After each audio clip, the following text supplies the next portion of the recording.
नमस्कार और प्रणिपात। आज यहाँ 9th क्लास की हिस्ट्री की एनसीईआरटी का चैप्टर नंबर 3 का डिस्कशन करेंगे। पहले जो दो पार्ट हैं जिसमें फ्रांसीसी क्रांति और रूसी क्रांति का जो वीडियो है वो इसी चैनल की प्लेलिस्ट में पहले अपलोड किया जा चुका है। तो यदि आप 9th क्लास के छात्र हैं या DSSB की सोशल साइंस की तैयारी कर रहे हैं या और किसी एग्ज़ाम के लिए जिसमें एनसीईआरटी का महत्वपूर्ण रोल है, तो ये क्लास आपके लिए उपयोगी होने वाली है। सोशल स्टडीज़ के लिए या पीजीटी हिस्ट्री के लिए विशेष रूप से उपयोगी रहेगी। आप यदि चैनल पर नए हैं तो आपसे अनुरोध रहेगा कि चैनल को लाइक, शेयर और सब्सक्राइब कर लें ताकि लेटेस्ट अपडेट आपको मिलते रहे। ये वही नोट्स हैं जिससे मैंने पढ़ाई की थी, फिर उसी को प्रिंटेड फॉर्म में कन्वर्ट किया है ताकि जो अक्षर या वाक्य हैं उनको समझने में किसी को दिक्कत ना रहे। तो चलिए शुरू कर लेते हैं। जो किताब का नाम है वो भारत और समकालीन विश्व है, जैसा आप सबको पता भी है। सामाजिक विज्ञान की 9वीं कक्षा की हिस्ट्री की एनसीईआरटी है ये। और मुख्यतः जो ये चैप्टर है ये वर्ल्ड हिस्ट्री से रिलेटेड है। तो कई कमेंट्स और मैसेजेस वर्ल्ड हिस्ट्री के लिए भी आ रहे थे, तो उस उद्देश्य की भी पूर्ति के लिए बनाई गई है। चलिए शुरू कर लेते हैं। हिटलर का प्रचार मंत्री है और पाठ का नाम तो जैसे आप जानते हैं हिटलर तथा नाथसीवाद है। उसका एक जो हमेशा उसके साथ बना रहता था, उसका सहायक था या प्रचार मंत्री बोलें आप, जिसका नाम था गोयबल्स। जब इसकी डेथ हुई हिटलर की, बंकर में जब आत्महत्या की थी हिटलर ने, तो उस समय ये जो इसका प्रचार मंत्री है गोयबल्स, ये भी वहाँ प्रेजेंट था। आप जानते भी हैं कि जब हिटलर की हार हो गई थी तो एक बंकर में शरण ले रखी थी उसने, और जब उसको पकड़े जाने का डर हुआ तो वहाँ आत्महत्या कर ली थी अपनी प्रेमिका सहित। आगे चलते हैं।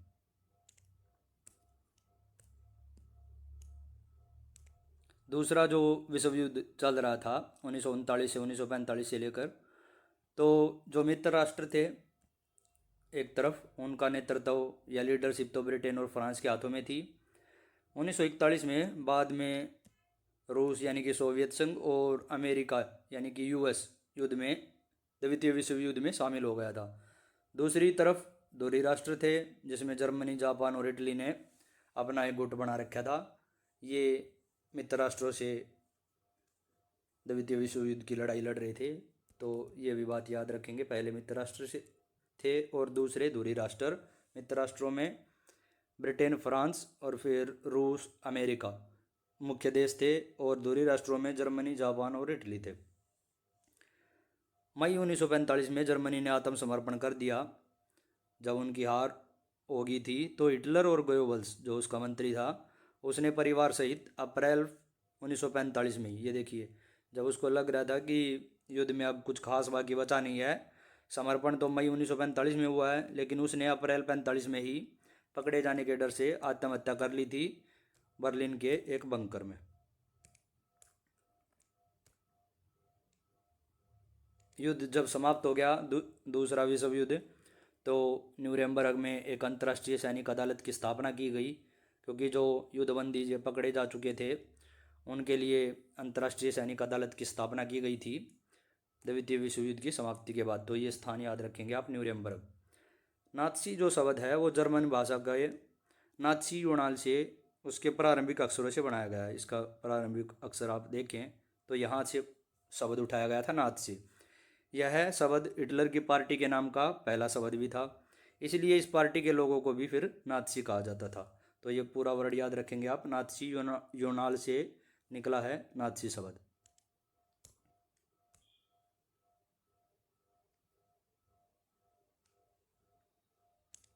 द्वितीय विश्व युद्ध में तकरीबन 60 लाख यहूदी और 2 लाख जिप्सी, ये भी एक तरह का समुदाय है, और 10 लाख पोलैंड के नागरिक और 70,000 जर्मन नागरिक मारे गए थे। और लोगों को मारने के लिए जो वहाँ पर कत्ल खाने बनाए गए थे, ओथ्सविट्स उनको बोला जाता था, उनमें जहरीली गैसों से भी लोगों को मारा गया था। न्यूरेमबर्ग की अदालत ने केवल 11 मुख्य नात्सियों को ही मौत की सज़ा सुनाई थी, बाकी जो अपराधी थे उनको ज़्यादातर उम्र कैद हुई थी। तो जो मेन 11, जो हिटलर के साइड मेन 11 आदमी थे, उन्हीं को मौत की सज़ा दी गई थी। कारण ये था, जब पहला विश्व युद्ध हुआ था 1914 से 1918 के बीच, तो उसके बाद जो पाबंदियाँ लगाई गई थी वर्साई की संधि से जर्मनी पर, वो उसको लोग काफ़ी अपमानजनक मानते थे। और ऐसा माना जाता है कि नाजीवाद का जो उदय है या नाथसीवाद का जो उदय है वो उसी संधि में इसके बीच छुपे हुए थे कि लोगों ने इसको अपना अपमान समझा, और उसी का चलते फिर दूसरे विश्व युद्ध की पृष्ठभूमि तैयार की गई। तो इस बात को मद्देनज़र रखते हुए कि जैसे को तैसा ना किया जाए, केवल मुख्य व्यक्ति थे उन्हीं को मौत की सज़ा सुनाई गई थी, और बाकी को, ज़्यादातर जो अपराधी थे यूएस की नज़र में या मित्र राष्ट्रों की नज़र में, उनको उम्र कैद की सज़ा दी गई थी। पहला जो विश्व युद्ध था 1914 से 1918 के बीच, जर्मनी ऑस्ट्रिया वैसेज दूसरी तरफ थे रूस, ब्रिटेन, फ्रांस, और 1917 में अमेरिका भी इसमें शामिल हो गया था। शुरुआत में जर्मनी का फ्रांस और बेल्जियम पर कब्जा हो गया था, मतलब बढ़त की तरफ था। लेकिन जैसे ही यूएस या अमेरिका युद्ध में शामिल हुआ, प्रथम विश्व युद्ध का फिर पासा पलट गया। ऐसा ही दूसरे विश्व युद्ध में भी हुआ, जब जापान ने पर्ल हार्बर पर अटैक कर दिया था, तो उस भारी तबाही हुई थी उस समय। उसके बाद अमेरिका फिर प्रत्यक्ष रूप से युद्ध में शामिल हो गया, और फिर वहाँ भी युद्ध का पासा पलटने में महत्वपूर्ण भूमिका निभाई थी। ये पहला विश्व युद्ध था 1914 से लेके 1918 के बीच में। जैसे ही पहले विश्व युद्ध में जर्मनी की हार हुई, तो मित्र राष्ट्रों ने क्या किया, केंद्रीय शक्तियाँ बोला जाता था, जर्मनी और ऑस्ट्रिया, ये जो मित्र राष्ट्रों से लड़ रहे थे, वहाँ दूसरे विश्व युद्ध में दोहरी राष्ट्र बोलते थे उनको, पहले में इनको केंद्रीय शक्तियाँ बोला गया था। तो ये जब हार गए जर्मनी वाली साइड के लोग, पहले विश्व युद्ध की बात हो रही है, तो फिर जर्मनी को भी घुटने टेकने पर मजबूर कर दिया गया, और कई तरह की पाबंदियाँ लगा दी गई, जिनका परिणाम ये हुआ कि फिर हिटलर के उदय में महत्वपूर्ण भूमिका इस बात ने निभाई थी। युद्ध के बाद, प्रथम विश्व युद्ध के बाद, वाइमर, ये जर्मनी का प्राचीन नाम बोल सकते हैं आप, वाइमर गणराज्य बोला जाता था उसको। विश्व युद्ध जैसे ही प्रथम विश्व युद्ध समाप्त हुआ, एक राष्ट्रीय सभा की बैठक हुई और जर्मनी में लोकतांत्रिक संविधान पारित कर दिया गया। पहले विश्व युद्ध में जर्मनी की हार हुई, और उसके बाद एक राष्ट्रीय सभा की बैठक बुलाई गई और लोकतांत्रिक संविधान जर्मनी में पारित हो गया। नई व्यवस्था में जर्मनी की संसद को बोला जाता है राइक्सटाग। इसके लिए जनप्रतिनिधियों का चुनाव किया जाने लगा, और सभी वयस्क नागरिकों को समान और सार्वभौमिक अधिकार दे दिए गए। ये प्रथम विश्व युद्ध हारने के बाद जर्मनी की स्थिति है।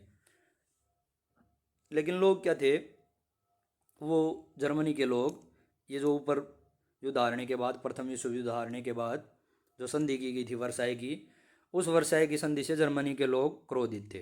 क्यों? क्योंकि जर्मनी के सारे तो उपनिवेश जिन पर जर्मनी का कब्जा था, 10% आबादी, 13% उसके भूभाग के क्षेत्र, और 75% लो अयस्क के भंडार जिस क्षेत्र में थे, वे क्षेत्र, 26% कोयले के भंडार फ्रांस, पोलैंड, डेनमार्क और लिथुआनिया के हवाले करने पड़े। यानी जब जैसे ही जर्मनी की हार हुई प्रथम विश्व युद्ध में, तो जो दूसरी तरफ देश लड़ रहे थे उन्होंने आपस में जर्मनी के हिस्से बांट लिए। और आप देख सकते हैं कि जो लो भंडार का इलाका है या कोयला भंडार का इलाका है, वो पोलैंड, जर्मनी, डेनमार्क, लिथुआनिया ने आपस में बांट लिया। और इस संधि से, वर्साई की संधि से, जर्मनी के लोग बहुत क्रोधित थे। अब तक जो बातें निकल के सामने आई, 1914 से लेकर 1918 तक प्रथम विश्व युद्ध, जर्मनी की हार, वर्साई की संधि, और संधि के तहत ये एरिया फ्रांस, पोलैंड, डेनमार्क, जो आसपास के देश थे, उन्होंने आपस में बांट लिया था जर्मनी का। इस संधि से जर्मनी के लोग बहुत ही क्रोधित थे, और धीरे धीरे ये अपमान की भावना दूसरे विश्व युद्ध तक भड़क उठी। जर्मनी की जो सेना है प्रथम विश्व युद्ध के बाद भंग कर दी गई, और जितनी भी तबाही हुई थी प्रथम विश्व युद्ध में, फर्स्ट वर्ल्ड वॉर में, उसके लिए जर्मनी को ही जिम्मेदार ठहराया गया, और उस पर एक 6 अरब पाउंड का जुर्माना भी लगाया गया, ये देख सकते हैं आप। और एक युद्ध अपराध बोध अनुच्छेद भी उसके ऊपर लाद दिया गया, जिसको वॉर गिल्ट क्लोज बोला जाता है। ये पाबंदियाँ उस पर लगा दी, 6 अरब पाउंड का डायरेक्ट जुर्माना लगा दिया गया। और उसके जो खनिज संसाधन वाले क्षेत्र थे, जिसमें राइनलैंड भी शामिल था, बीस के दशक में 1920 के दशक में मित्र राष्ट्रों का ही ज़्यादातर समय पर उसको कब्जा रहा।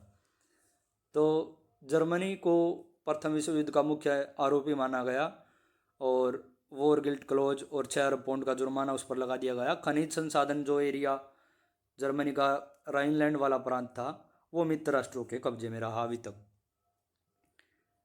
वाइमर साम्राज्य के जो समर्थक थे, यानी कि वाइमर गणराज्य के जो समर्थक थे, उनमें जर्मनी का कौन सा खेमा शामिल था? उसमें समाजवादी, कैथोलिक और डेमोक्रेट्स खेमे के लोग शामिल थे। बाद में जब हिटलर का उदय हुआ तो इनको फिर बाहर कर दिया गया सत्ता से। लोग क्या करते, इन लोगों ने ये जो संधि वगैरह की थी, ऊपर मैंने बताया था, सब मित्र राष्ट्रों ने कब्जा कर लिया था जर्मनी पर आरोप लगा के। ये लोग उस समय देश चलाने वाले लोग थे, समाजवादी, कैथोलिक और डेमोक्रेट खेमे के लोग थे। लेकिन लोग इनका किस लिए मजाक उड़ाते थे? उनको नवंबर के अपराधी कहकर उनका मजाक उड़ाया जाता था कि ये जो अपमानजनक संधियाँ हैं या जो ये हमें झेलना पड़ रहा है वो आपके कारण हो रहा है, ऐसा कह के जर्मनी के लोग उनका मजाक उड़ाते थे। जिस समय वाइमर गणराज्य की स्थापना हुई उसी समय रूस में जब बोल्शेविक क्रांति हुई थी, रूसी क्रांति आप पढ़ चुके हैं, उसी क्रांति की तर्ज पर जर्मनी में एक लीग गठित कर दी गई, स्पार्टकिस्ट लीग। और वाइमर साम्राज्य ने अपने पुराने सैनिकों के फ्री कोर नामक संगठन की मदद से इस विद्रोह को कुचल दिया। ये जो जर्मनी में स्पार्टकिस्ट लीग की स्थापना हुई है, इसमें ये थोड़ी ये लगा सकते हैं आप रेडिकलवादी या बोल्शेविक क्रांति की तर्ज पर हुई थी। और इस लीग पर पाबंदी लगाने के लिए वाइमर गणराज्य के जो ये समाजवादी हैं या कैथोलिक लोग हैं, इन्होंने एक पुराना संगठन है जर्मनी का फ्री कोर, इसमें पुराने सैनिक थे, इसकी मदद से इन स्पार्टकिस्टों का जो विद्रोह वगैरह करते थे उसको कुचल दिया गया। इसके बाद स्पार्टकिस्टों ने जर्मनी में कम्युनिस्ट पार्टी बना दी। अब साम्यवादी यानी कि कम्युनिस्ट और समाजवादी यानी कि वाइमर साम्राज्य के समर्थक, ये देखिए, ये लोग विश्व युद्ध हारने के बाद देश को चला रहे थे। वाइमर गणराज्य के समर्थक या समाजवादी बोला जाता था। दूसरी तरफ स्पार्टकिस्टों ने क्या किया, बोल्शेविक क्रांति की तर्ज पर, क्योंकि कम्युनिस्ट का काफ़ी प्रभाव आ चुका था जर्मनी में भी रूस के कारण, तो वहाँ पर उन्होंने कम्युनिस्ट पार्टी बना ली। और अब साम्यवादी यानी कि कम्युनिस्ट ये स्पार्टकिस्ट वाले और समाजवादी यानी कि वाइमर समर्थक एक दूसरे के कट्टर दुश्मन बन गए। 1923 में जर्मनी के आर्थिक संकट के कारण, ये जब विश्व युद्ध हार चुका था और वर्साई की संधि जर्मनी पर थोप दी गई थी मित्र राष्ट्रों द्वारा, तो उनको क्या करना पड़ता, हर्जाना वो 6 अरब पाउंड का जो बताया गया था उसकी जो किस्त थी या जो हर्जाना था, आर्थिक संकट जर्मनी में आ चुका था, उन्होंने वो हर्जाना चुकाने से मना कर दिया। इसके बदले में जो विपक्षी गठबंधन था फ्रांस वाला, उसने जर्मनी के कोयला क्षेत्र, रूर क्षेत्र बोला जाता है, ये आज भी काफ़ी पॉपुलर है, उस पूरे पर कब्जा कर लिया कि आप हर्जाना नहीं दे रहे हैं तो ये जो कोयले का भंडार का क्षेत्र है इस पर हम कब्जा कर लेते हैं। आगे चलते हैं। अब जर्मनी जो कि घिर चुका था, कुछ डायरेक्ट प्रतिरोध तो कर नहीं सकता था, तो उन्होंने क्या किया, निष्क्रिय प्रतिरोध करना शुरू कर दिया और बड़े पैमाने पर कागजी मुद्रा छापना शुरू कर दिया। बड़े पैमाने पर नोट छापे। ये जर्मनी की मुद्रा है मार्क, इसकी वैल्यू काफ़ी डाउन हो गई। जब लगातार नोट छापे जा रहे थे तो धीरे धीरे मार्क की वैल्यू जो कि जर्मनी की मुद्रा थी बिल्कुल डाउन चली गई।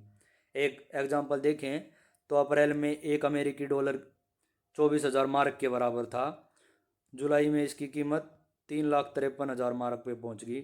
अगस्त में 46,21,000 मार्क और दिसंबर में एक यूएस डॉलर 9,88,60,000 मार्क के बराबर था। ये देखिए मार्क की वैल्यू कितनी डाउन हो गई है। और जर्मनी ने यही तरीका निकाला क्योंकि हर्जाना चुकाने का पैसा नहीं था और कोई ना कोई प्रतिरोध उनको करना ही था।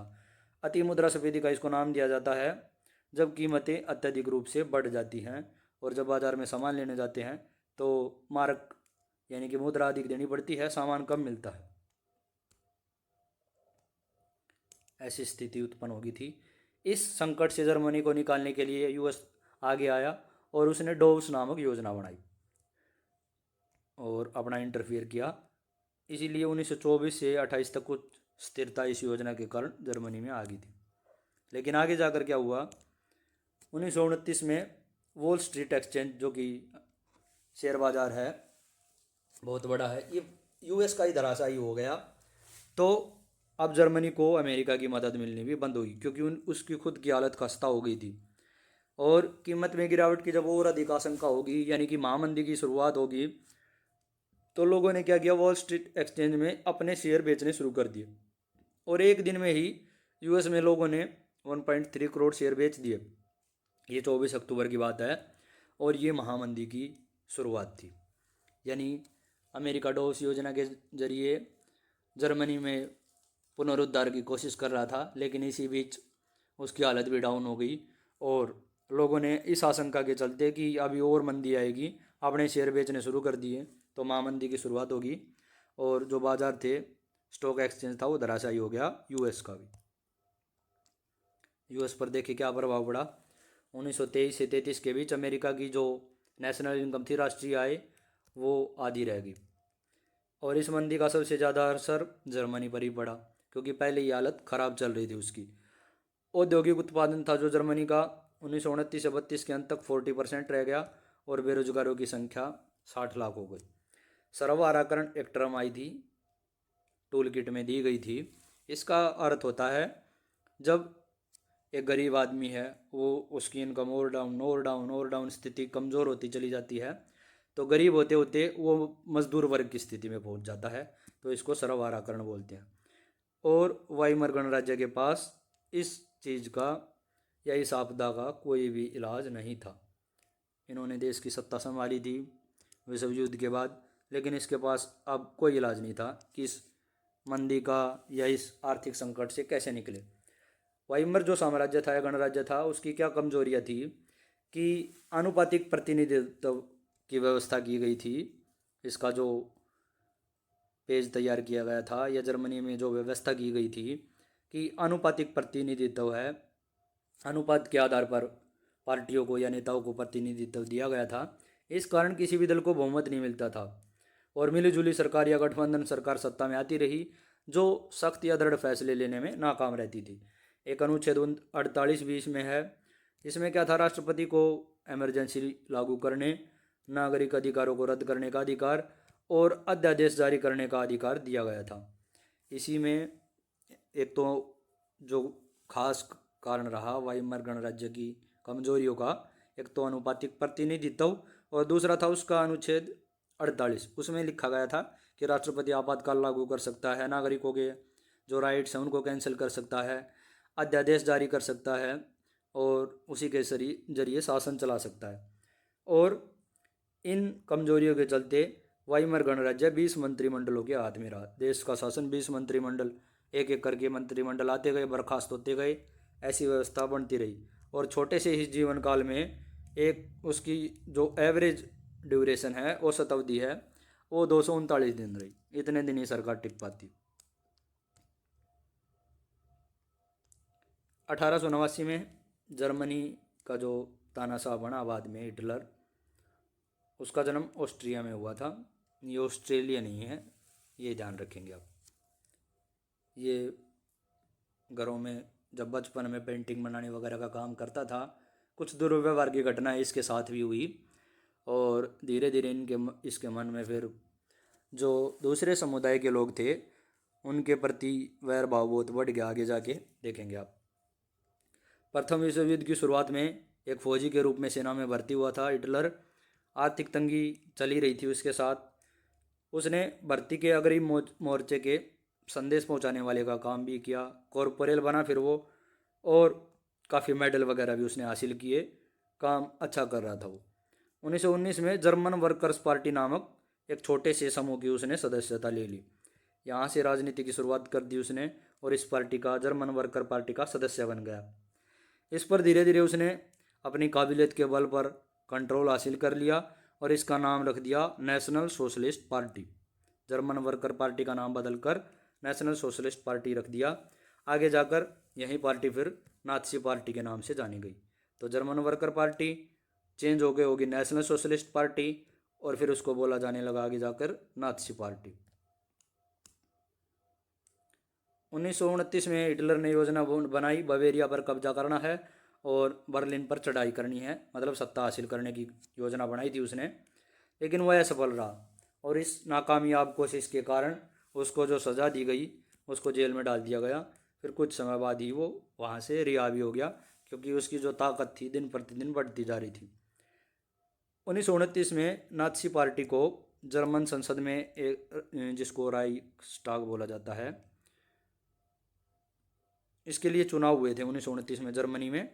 जब संसद के चुनाव हुए तो नात्सी पार्टी यानी हिटलर वाली पार्टी को केवल 2.6% वोट मिले थे।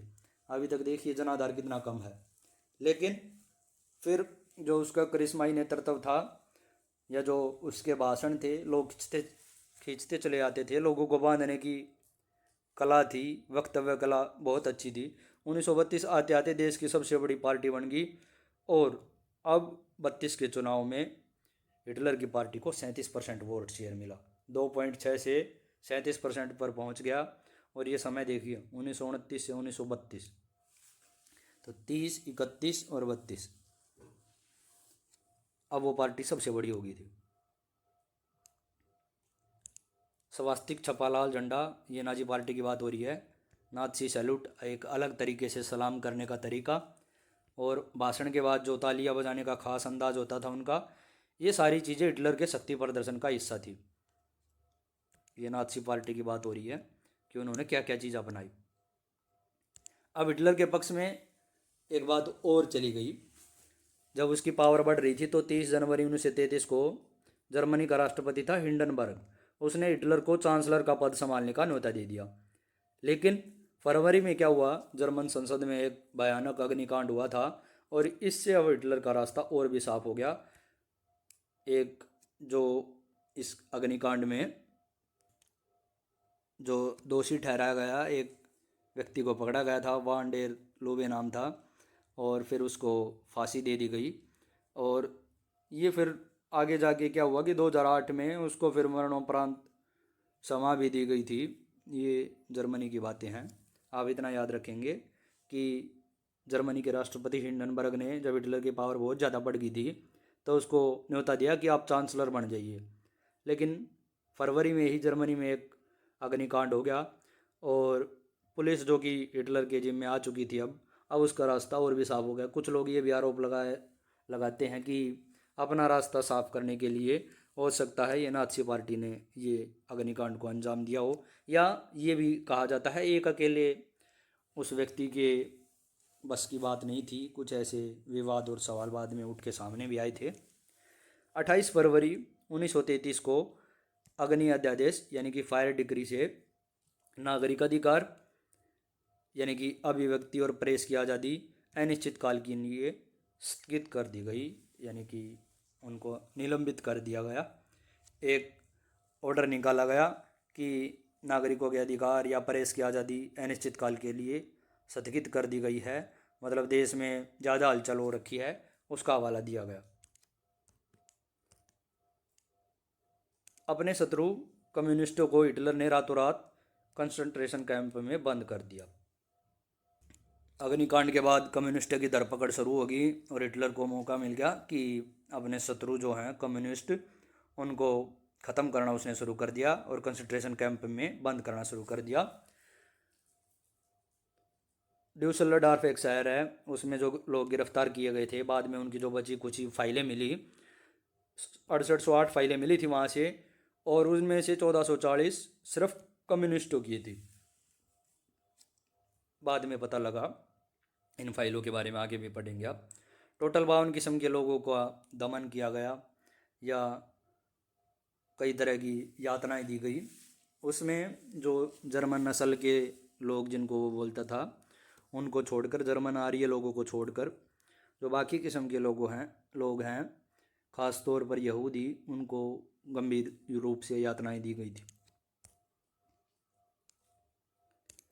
3 मार्च 1933 को एक विशेषाधिकार अधिनियम लाया गया, जिसको एनेबलिंग एक्ट बोला जाता है, वो पारित कर दिया गया, और जर्मनी में तानाशाही की शुरुआत होगी, और अब अध्यादेश द्वारा हिटलर का शासन स्थापित हो गया।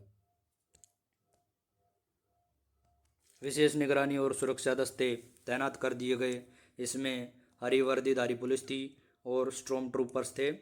एक गुप्तचर राज्य पुलिस भी थी, उसकी भी स्थापना की गई, जिसको गेस्तापो बोला जाता है।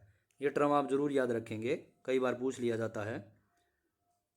अपराध नियंत्रण पुलिस, जिसको एसएस बोला गया है, और एक सुरक्षा सेवा बल भी था, जिसको एसडी नाम से संबोधित किया जाता था। ये हिटलर के सुरक्षा दस्ते या सैनिक दस्ते या बल बोला जा सकता है। हिटलर ने क्या किया, अर्थव्यवस्था को, जो कि संकट में आ चुकी थी, उसको पटरी पर लाने की जिम्मेदारी एक अर्थशास्त्री था, होलमार साख्त, उसको सौंप दी। और जो होलमार साख्त ने जो कार्य किए वो कुछ इस तरह से थे। सबसे पहले उसने सरकारी पैसे से चलाए जाने वाले रोजगार संवर्धन कार्यक्रम के जरिए 100% प्रोडक्शन और 100% एम्प्लॉयमेंट का टारगेट सेट किया। होलमार साख्त को हिटलर ने अपॉइंट किया है कि अर्थव्यवस्था को जैसे तैसे करके ठीक रास्ते पर लाने की जिम्मेदारी आपकी है। तो होलमार साख्त ने जो कार्य सबसे पहले किया कि सरकारी पैसे से जो रोजगार संवर्धन कार्यक्रम चलाया जा रहा था, उसमें उसने टारगेट्स फिक्स कर दिया कि 100% उत्पादन किया जाएगा और 100% लोगों को रोजगार दिया जाएगा। दूसरा, मशहूर जर्मन हाईवे, ये भी उसी की देन, और जनता की कार फोक्सवैगन, आज भी ये कंपनी पॉपुलर है, इसी परियोजना की देन थी जो होलमार साख्त ने चलाई थी। हिटलर ने, अब पावर बहुत ज़्यादा बढ़ गई थी, तो लीग ऑफ नेशन से पल्ला झाड़ लिया। ये लीग ऑफ नेशन तब बनाई गई थी जब प्रथम विश्व युद्ध में काफ़ी जान माल की हानि हुई थी।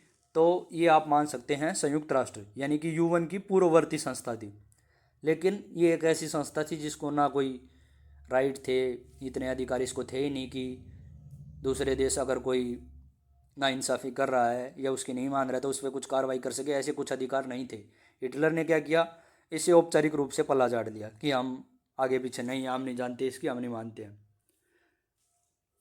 वास्तव में जब आप दूसरे विश्व युद्ध के कारण वगैरह पढ़ेंगे तो इसकी असफलता भी उसका एक कारण मान सकते हैं। और उसके बाद संयुक्त राष्ट्र संघ बना, उसको कुछ इससे ज़्यादा पावर दी गई थी। 1936 में राइनलैंड पर हिटलर ने कब्जा कर लिया और अब वो एक साम्राज्य और एक नेता की आड़ में 1938 में उसने ऑस्ट्रिया को भी हड़प लिया। आसपास के जो इलाके थे या देश थे उन पर कब्जा करना शुरू कर दिया कि ये सब एक ही जन या एक ही साम्राज्य है और इनका मैं एक ही नेता हूँ। इस मनोभाव से वो आगे बढ़ा। बाद में चेकोस्लोवाकिया एक और देश है, उसके कब्जे वाले सुडेंटलैंड प्रांत पर भी कब्जा कर लिया और फिर धीरे धीरे पूरे चेकोस्लोवाकिया पर ही हिटलर ने कब्जा कर लिया। आसपास के जितने भी प्रांत थे उन पर कब्जे की कार्रवाई हिटलर ने शुरू कर दी है। आर्थिक संकट से निकलने के लिए, जो कि चल ही रहा था जर्मनी में, हिटलर ने पोलैंड पर हमला कर दिया और सितंबर 1939 में इसी पोलैंड पर हमले के कारण दूसरा विश्व युद्ध शुरू हो गया। कारण पूछे आपसे द्वितीय विश्व युद्ध का तात्कालिक कारण, तो हिटलर द्वारा पोलैंड पर आक्रमण। सितंबर 1940 में जर्मनी ने जापान और इटली के साथ एक त्रिपक्षीय संधि पर हस्ताक्षर कर लिए, अपना गुट बनाना शुरू कर दिया, अपने सहयोगियों को जो उसकी विचारधारा का समर्थन करते थे साथ जोड़ना शुरू कर दिया और 1940 के एंड तक वो अपनी पावर के शिखर पर था। अब उसका पूरा ध्यान पूर्वी यूरोप पर जीतने पर लगा दिया था और लिविंग स्पेस का इंतजाम जर्मन जनता के लिए करना चाहता है। लिविंग स्पेस ये होता है कि मैं आगे बढ़ता चला जाऊंगा और आगे बढ़ता चला जाऊंगा, तो जो जनता है उनके लिए एक सिक्योर प्लेस, रहने के लिए एक रिहायशी इलाके की ज़रूरत पड़ेगी। जर्मन जनता के लिए उसने ऐसा करना शुरू कर दिया कि पूर्वी यूरोप का जो इलाका है वो जर्मन जनता के लिविंग स्पेस का इंतज़ाम यहाँ कर दूंगा और फिर मैं और आगे बढ़ता चला जाऊंगा। आप देखेंगे फिर पोलैंड पर कब्जा इसी की पृष्ठभूमि में किया गया था। 1941 में जो उसने रूस पर हमला किया, सोवियत संघ पर हमला किया, पोलैंड को तो हड़प ही चुका था, लेकिन जून 41 में उसने सोवियत संघ पर भी हमला कर दिया और ये उसकी ऐतिहासिक बेवकूफ़ी समझी गई, क्योंकि फिर जो लाल सेना है, रूस की सेना है या सोवियत संघ की सेना है, वो हराते हुए काफ़ी अंदर तक घुस आई थी। लाल सेना ने यानी कि सोवियत संघ की सेना ने स्टालिनग्राड में जर्मनी सेना को बुरी तरीके से हराया और वो पीछा करते रहे उनका। फिर इधर जो जिनके साथ जर्मनी ने त्रिपक्षीय संधि की थी, जिसमें इटली और जापान शामिल था। जापान ने क्या किया, फ्रेंच इंडो चाइना क्षेत्र पर कब्जा कर लिया और पर्ल हार्बर पर हमला कर दिया। ये यूएस का पर्ल हार्बर है। यह बहुत बड़ी घटना थी। उसके बाद यूएस युद्ध में शामिल हो गया। हिरोशिमा और नागासाकी पर उसने परमाणु बम गिराए और 1945 में द्वितीय विश्व युद्ध समाप्त हो गया। ब्लोंड, नीली आंखों वाले, नॉर्डिक जर्मन, आर्य, इनको सबसे ऊपर मानता था हिटलर कि ये लोग ही इस देश के मतलब शक्तिशाली या मूल आदमी हैं। इनकी हिमायत करता था, जिनमें ब्लोंड, नीली आंखों वाले, जर्मन आर्य, ये वो नस्ल के नाम से संबोधित करता था। और यहूदी लोगों को वो सबसे निचले पायदान पर रखता था। ये नाज़ी विचारधारा की मुख्य बातें थी। हिटलर का जो ये दृष्टिकोण था, जो ये ऊपर बताया गया है, ये उसके मतलब इस कारण इस दृष्टिकोण पर आधारित था कि चार्ल्स डार्विन और हर्बर्ट स्पेंसर जैसे विचारकों के सिद्धांतों पर उसका ये दृष्टिकोण या सोच आधारित थी कि जो मेरी नज़र में ऊंचे लोग हैं या मेरी नस्ल के जो लोग हैं या मेरी समुदाय के जो लोग हैं वे सबसे श्रेष्ठ हैं। हर्बर्ट स्पेंसर ने अतिजीविता का सिद्धांत, सर्वाइवल ऑफ द फिटेस्ट, जो सबसे योग्य है वही जिंदा बचेगा, यह विचार दिया था। और हिटलर के मन मस्तिष्क में यह पूरी तरह से बैठ चुका था कि जो सबसे योग्य है वही जिंदा रहेगा और मेरे समुदाय के लोग ही सबसे योग्य हैं और यहूदी उनमें सबसे निचले पायदान पर आते हैं।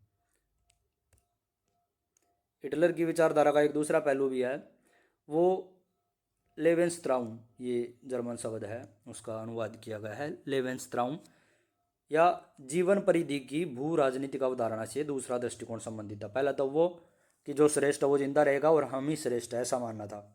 और दूसरा ये कि जीवन परिधि की भू राजनीतिक अवधारणा यानी कि लेवेंसत्राउम, वो मानता था कि अपने लोगों को बसाना भी तो पड़ेगा कहीं ना कहीं, इसीलिए ज़्यादा से ज़्यादा इलाकों पर कब्जा करना ज़रूरी है जहाँ मेरे ही लोग रहते हों। ये थी लेवेंसत्राउम, ज़्यादा से ज़्यादा इलाकों पर कब्जा करना ज़रूरी है, वो ऐसा मानता था।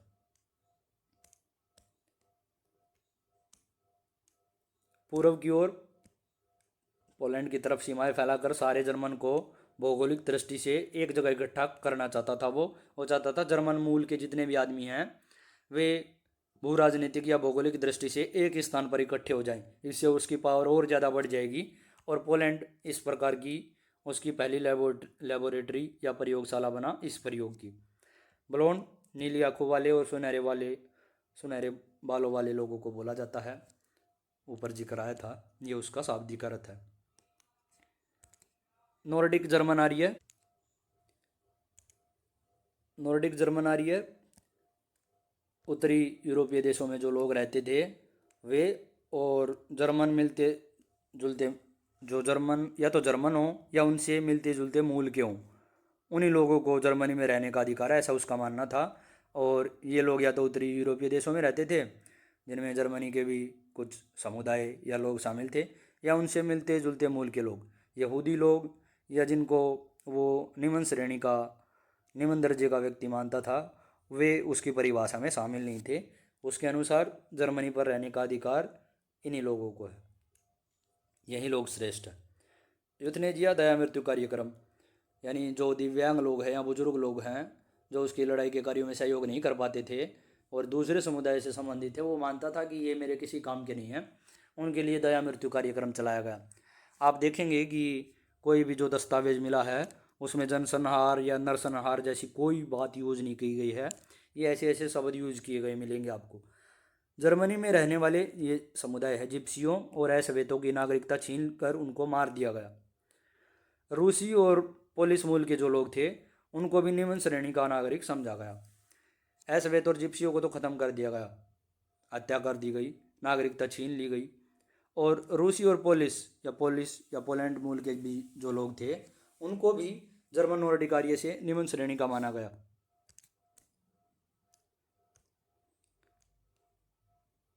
हिटलर ने मैन कॉम्फ में लिखा, यह पुस्तक है, याद रखेंगे,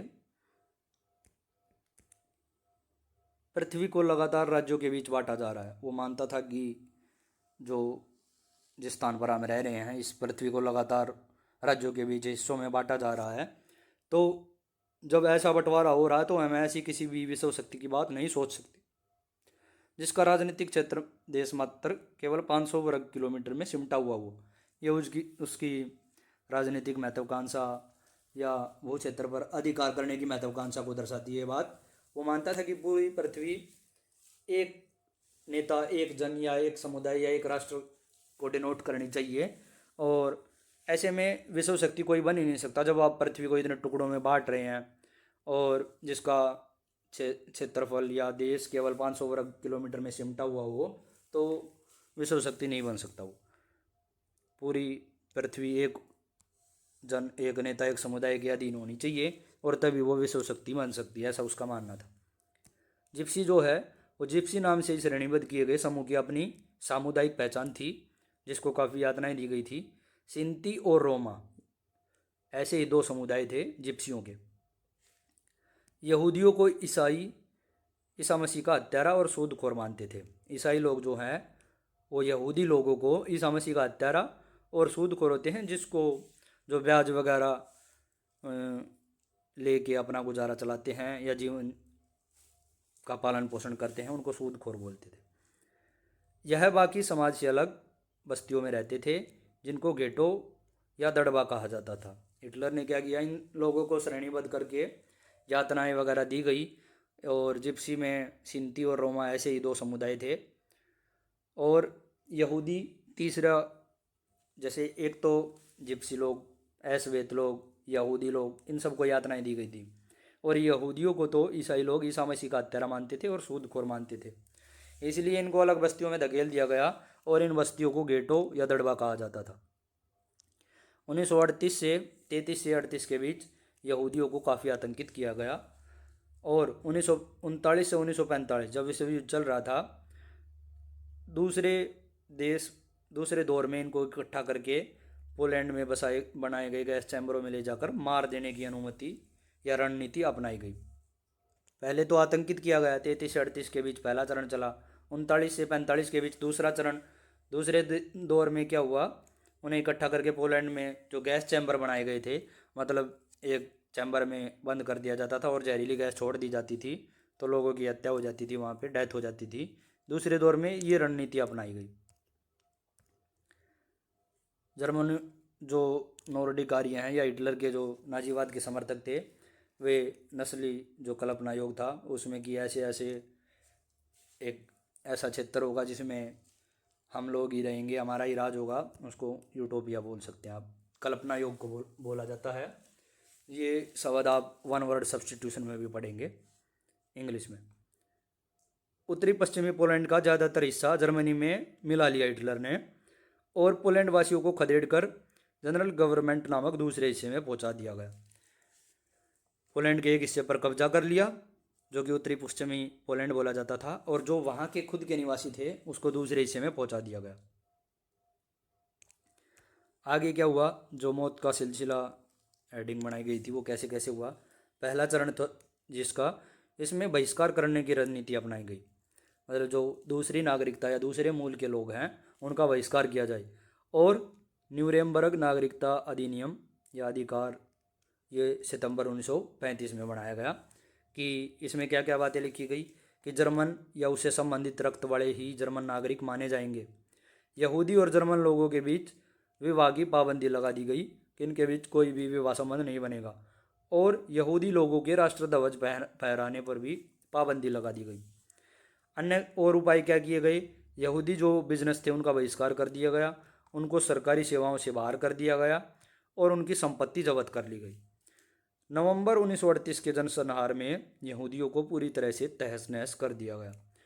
उनके सिनेगोग यानी कि प्रार्थना स्थल जला दिए गए, और ये घटना नाइट ऑफ ब्रोकन ग्लास के नाम से जानी जाती है। याद रखेंगे, नाइट ऑफ ब्रोकन ग्लास की घटना। सिनेगोग यहूदियों का प्रार्थना स्थल होता है सिनेगोग।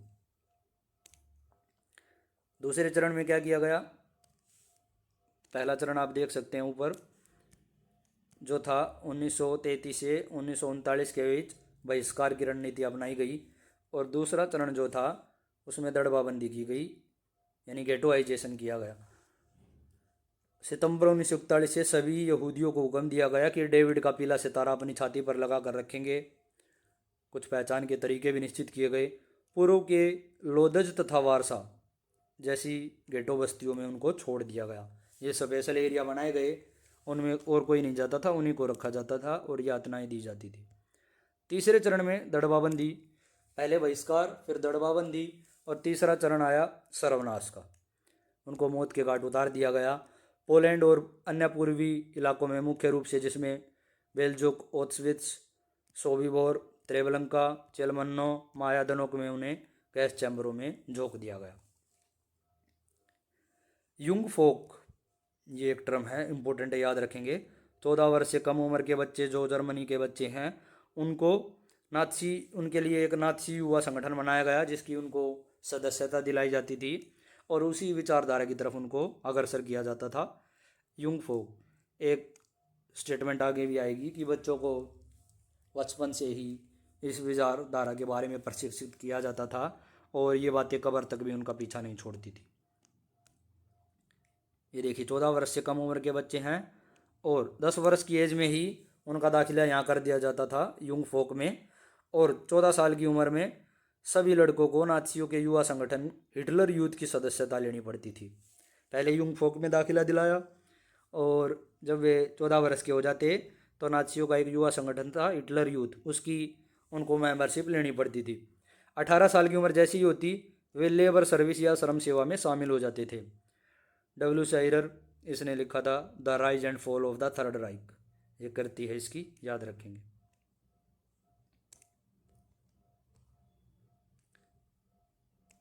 हिटलर के प्रति बच्चों को निष्ठा की शपथ लेनी पड़ती थी कि हमारे फ्यूरर का प्रतिनिधित्व करने वाले कुछ, ये बातें इसके बारे में उनको एक ऐसी शपथ लेनी पड़ती थी कि वे उसी के प्रति निष्ठा रखेंगे और कामकाज करेंगे। उनको फिर लेबर सर्विस में जब लगाया जाता था तो लेबर फ्रंट सर्विस या जर्मन लेबर फ्रंट का जो मुखिया बनाया गया था रॉबर्ट ले, उसने एक बार कहा था कि हम तभी काम शुरू कर देते हैं जब बच्चा 3 साल का होता है। ये देखिए, बच्चे को इस विचारधारा में प्रशिक्षित करने का काम 3 वर्ष का होते ही शुरू कर देते हैं और कब्र तक भी उनका पीछा लेबर फ्रंट नहीं छोड़ता है। नात्सी जो यूथ लीग है वो बताई गई थी, उसका 1922 में गठन किया गया था। 4 वर्ष बाद ही उसे उसका नाम बदलकर हिटलर यूथ लीग कर दिया गया। पहले नात्सी यूथ लीग उसका नाम था, 22 में गठन, उसका नाम बदलकर हिटलर यूथ लीग रख दिया गया। और 1933 आते आते इसमें जो सदस्य बच्चों की संख्या थी वो 12.5 लाख थी। यानी हमारे संविधान का प्रतिनिधित्व करने वाले ये बच्चे इस संगठन की सदस्यता ले रहे हैं, उनके प्रति निष्ठा रखेंगे, कुछ ऐसी बातें उसमें शामिल थी। हिटलर ऐसा मानता था, एक बार 1933 में उसने एक पार्टी में बोला भी था कि मेरे राज्य की सबसे महत्वपूर्ण जो नागरिक हैं वो माँ है। 4 बच्चे जो महिला पैदा कर रही है उस माँ को कांस्य का तमगा या मेडल, 6 बच्चे जो पैदा कर रही है उसको चांदी का और चांदी का तमगा दिया जाता था और 8 या ज़्यादा बच्चे पैदा करने वाले को सोने का तमगा दिया जाता था। इस तरह से डिवाइड कर रखा था। ये तांबा वर्ड हटा दीजिए। यानी कि जो जर्मन नॉर्डिक नस्ल के जिन बच्चों को जन्म देती थी माता, अगर उसके 4 बच्चे हैं तो उस माता को एक कांस्य का मेडल दिया जाता था, ब्रॉन्ज मेडल। 6 बच्चे पैदा करने वाले को सिल्वर और 8 या ज़्यादा बच्चे हैं तो सोने का जो मेडल उनको दिया जाता था। और ये एक आचार संहिता बना दी थी आर्य औरतों के लिए उसने, वहाँ की आर्य औरतों के लिए जो इसका उल्लंघन करती थी उसको कड़ा दंड भी दिया जाता था। जैसे उनका सिर मुंडवा कर मुँह पर कालिक पोत दी जाती थी और पूरे शहर में घुमा दिया जाता था कि मैंने अपने राष्ट्र को अपमानित किया है या मलिन किया है। उसको फिर सज़ा दी जाती थी और उसके जो परिवार वाले हैं उनको भी छीन लिया जाता था। वो महिलाओं को राज्य की सबसे महत्वपूर्ण नागरिक मानता था। न्यूरेमबर्ग पार्टी रैली में 8 सितंबर 1939 को महिलाओं के विषय में उसने संबोधन भी दिया था कि किसी भी समुदाय का यदि सबसे फिक्स एलिमेंट या स्थिर तत्व है तो वो औरतें ही हैं। नात्सी लोगों की जो प्रचार की कला है उसमें देखिए क्या क्या शब्द शामिल किए गए हैं। सामूहिक हत्याएं करने को वो विशेष व्यवहार का नाम देते थे। अंतिम समाधान यहूदियों के संदर्भ में, मतलब मौत के घाट उतार देना। यूथनेजिया, दिव्यांग या विकलांग लोगों के लिए जिनको मानता था कि ये मेरे काम के लोग नहीं हैं। और इवैक्यूएशन होता खाली कर देना, लोगों को गैस चैम्बर में ले जाना और फिर ख़त्म कर देना। अन्य शब्द भी थे, जैसे संक्रमण से मुक्ति, चयन, गैस चैम्बरों को संक्रमण मुक्ति क्षेत्र भी कहा जाता था। ये देखिए, नरसंहार या जनसंहार जैसे शब्द यूज या हत्या मौत जैसे शब्द यूज नहीं किए गए हैं, संक्रमण मुक्ति क्षेत्र बोला गया गैस चैम्बरों को। ये स्नानघर या बाथरूम जैसे दिखते थे। हत्या या मौत जैसे शब्दों का कभी भी इस्तेमाल नहीं किया गया। समाजवादी और उदारवादी को जो लोग थे जर्मनी के, उनको कमज़ोर बोला गया और कहा गया ये पद से भ्रष्ट हुए हुए लोग हैं और विदेशी एजेंट हैं, यह कहकर उनको बदनाम किया जाता था। द एटर्नल जू यानी कि अक्षय यहूदी जैसी कुख्यात फिल्में दिखाई जाती थी और यहूदियों को दाढ़ी दाढ़ी बढ़ाए हुए और काफ्तान यानी कि चोगा पहने दिखाया जाता था। ये छवियाँ बनाई जाती थी चित्रों में, उनको इस तरह से दिखाया जाता था कि बड़ी बड़ी दाढ़ी रखी हुई हैं और काफ्तान यानी कि चोगा वो पहने हुए हैं, ऐसा उनको दिखाया जाता था यहूदी लोगों को, और जो फिल्म में दिखाई जाती थी ताकि और ज़्यादा उनके विषय में धारणाएं बने। इस वजह से एक पादरी था नीव यूलर, उसने लगातार नाथियों का विरोध भी किया था। उसने गेस्टापो जो कि गुप्तचर संस्था थी उसकी दहशतगर्दी वाली कार्यशैली पर भी निशाना साधा था और बोला था कि पहले ये गेस्टापो वाले लोग कम्युनिस्टों को ढूंढते हुए उसके पास आए, नहीं मिले क्योंकि मैं कम्युनिस्ट नहीं था तो मैं बच गया।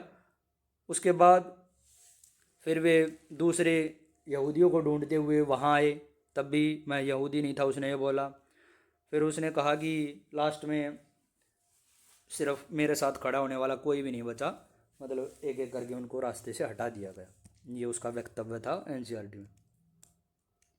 तो कुछ लोग विरोध भी कर रहे थे लेकिन ज़्यादातर इतने सक्षम नहीं थे, वो चुप रहने में ही भलाई समझ रहे थे।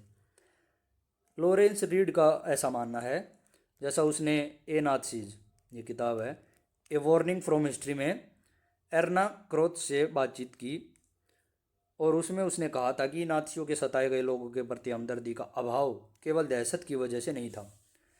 लॉरेंस रीड ने ये लिखी थी, वे संस्मरण लिखे ए नाथसीज नाम की किताब में। उसमें ए वार्निंग फ्रॉम हिस्ट्री पूरा नाम ये है, ए नाथसीज ए वार्निंग फ्रॉम हिस्ट्री। उसमें जो वहाँ के लोकल जो कम्युनिटी है या लोकल जो लोग हैं उनसे बातचीत के कुछ वर्णन उसने दिए।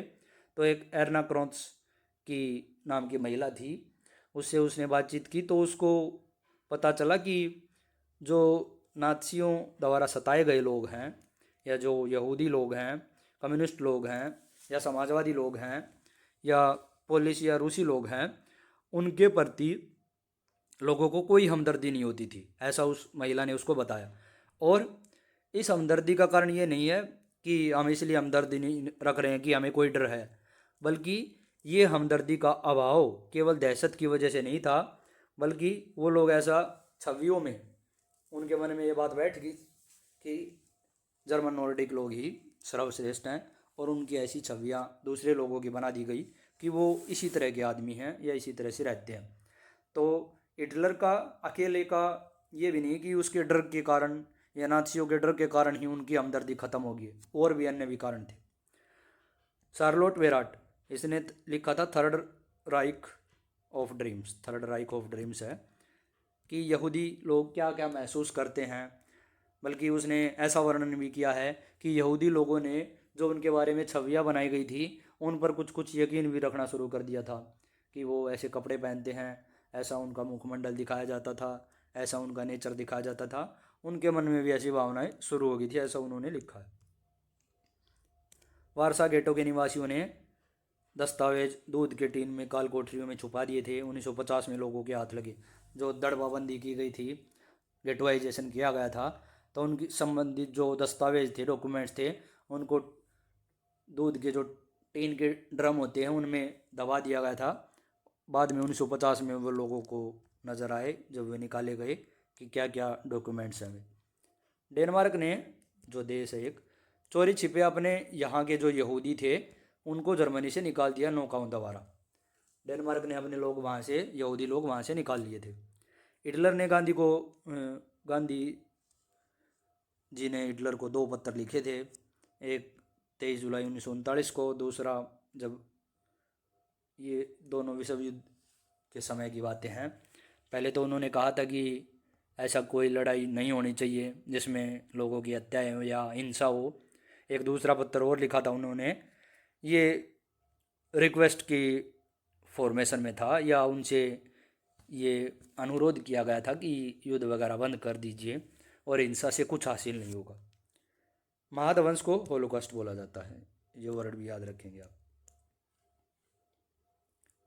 कंसंट्रेशन कैंप क्या होता है? ऐसे स्थान जहाँ बिना किसी कानूनी प्रक्रिया के, मतलब लोगों को बिना किसी कानून के द्वारा बंदी बना लिया गया है, कैद कर दिया गया है, और इन पर चार दीवारी का जो एरिया है वहाँ बिजली का करंट दौड़ते हुए कंटीले तार से ये एरिया घिरा रहता था। इन कैंपों में लोगों को कैद कर दिया जाता, बाहर करंट दौड़ते हुए बिजली के तार लगा दिए जाते ताकि कोई बाहर ना जाए, और जाए तो मर जाए। प्रोपेगेंडा क्या होता है? जनमत को प्रभावित करने के लिए किया जाने वाला एक खास तरह का प्रचार है, इसको प्रोपेगेंडा बोलते हैं, और ये पोस्टर, फिल्म या भाषण के माध्यम से किया जाता है। वॉल स्ट्रीट एक्सचेंज अमेरिका स्थित दुनिया का सबसे बड़ा शेयर बाजार, जो महामंदी के समय धराशायी हो गया था। खंदक क्या होता है? युद्ध के मोर्चे पर सैनिक जब छिपते हैं और छिपते छिपते लड़ाई करते हैं तो उनके लिए जो गड्ढे खोदे जाते हैं उनको खंदक बोला जाता है। तो इसी के साथ अब वीडियो को मैं समाप्ति की तरफ ले जाना चाहूँगा। उम्मीद है कि आपके लिए उपयोगी रहा होगा। एक बात मैं और बता दूँ आपके लिए कि कोई भी शॉर्टकट नहीं है जो 10-12 मिनट में सिमटने का मामला आपको दिखाई दे रहा है।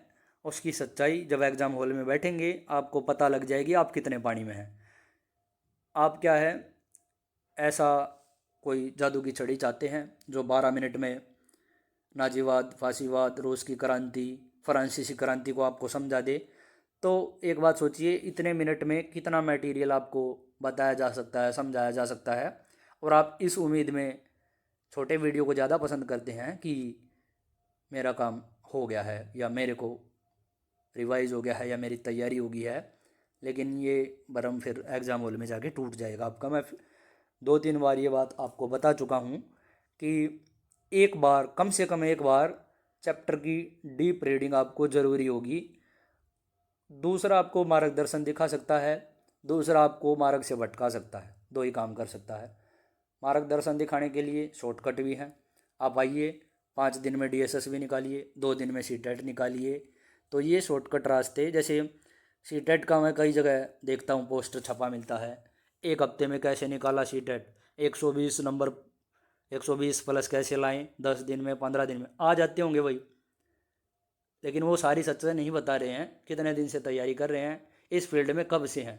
अब जब मान लिया UP टेट की तैयारी कर रहे हैं, HTET की तैयारी कर रहे हैं तो CTET दे दिया, CTET की तैयारी कर रहे हैं तो HTET दे दिया। कुछ बातें कॉमन हैं, एक्स्ट्रा बातें 10-12 दिन में रिवाइज कर लेते हैं और फिर आपके सामने प्रेजेंट कर देते हैं। तो थोड़ा अपने दिमाग का भी इस्तेमाल कीजिए। CTET निकाल लेंगे, 90 का क्राइटेरिया है, एक बाउंडेशन था वो आपने पार कर लिया, ठीक है। जब DSSB में जाएंगे तो वे सारे बच्चे मिलेंगे जो 90+ वाले हैं, CTET में जो 90 पास करके आपके साथ आए हैं, जनरल कैटेगरी की बात कर रहा हूँ मैं। और वहाँ ज़मीनी हकीकत आपको पता चल जाएगी कि मैं कितने पानी में खड़ा था, और जो 5 दिन में मैंने CTET निकाल लिया था, ओवर कॉन्फिडेंस से मैं लबालब था, वो अब यहाँ ख़त्म हो चुका है। तो अगले वीडियो में फिर से किसी कक्षा को मैं लेकर आऊँगा। आपसे पुनः अनुरोध रहेगा उस बच्चे तक ज़रूर पहुँचाइए वास्तव में जिसको ज़रूरत है। बड़े कोचिंग सेंटर की तरह प्रेजेंटेशन की या वाहवाही की मेरे बस का कम से कम ये काम नहीं है। मैं जो सत्य होता है, जो सही होता है, वही बात बताता हूँ। अगर आपका मन आपको तसल्ली दे कि ठीक जगह पढ़ रहे हैं तो ही पढ़िए, नहीं तो और बहुत ज़्यादा चैनल हैं, वहाँ आप विनम्रता से या जैसा भी चाहें आप पढ़ सकते हैं। धन्यवाद।